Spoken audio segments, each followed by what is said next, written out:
যুবকদের সমস্ত problems solve করার জন্য আপনারা অনেক ট্র্যাক দেখাতে পারেন। আমি আমার জায়গা থেকে মাত্র 2টা সলিউশন দেব। কয়টা ভাই? এই 2টার উপর আমল করেন। 40 দিন আমল করবেন। কয়দিন?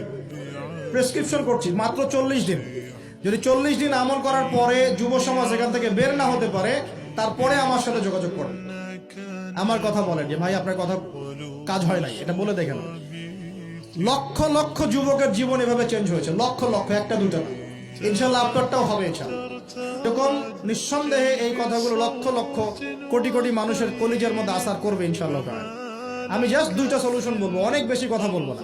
প্রিয় যুবক ভাই, আপনার সলিউশন এই বেকারত্ব, মাদক, মেয়ের প্রতি আসক্তি, হ্যাঁ, হতাশা, চাকরি না পাওয়া, এই যে ব্যাপারগুলো, পারিবারিক চাপ, হ্যাঁ, তারপরে আপনি মাঝে মাঝে হয়তো একটু এগ্রেসিভলি একটু গুন্ডাগার্দি করছেন, নাউজুবিল্লাহ, এই যে প্রবলেমসগুলো, এগুলো সলভ আপনাকে 2টো জিনিস করবে। এক, আপনি জাস্ট 5টা ওয়াক্ত নামাজ জামাতে পড়ার চেষ্টা করুন।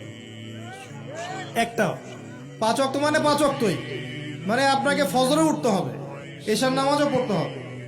ফজরে উঠতে হলে যদি আপনাকে সারা রাত জেগে থাকতে হয় তাহলে জেগে থাকবেন, যদি আর্লি ঘুমাতে হয় তাহলে আর্লি ঘুমাবেন। 2টা সলিউশন।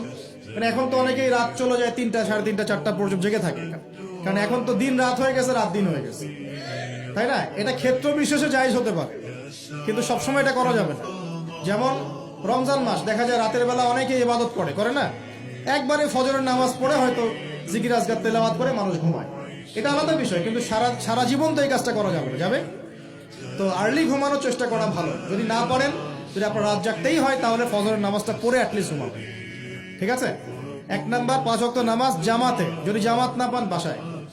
যদি জামাত না পান, তাহলে পরবর্তীতে কাউকে নিয়ে জামাত করে নিবেন।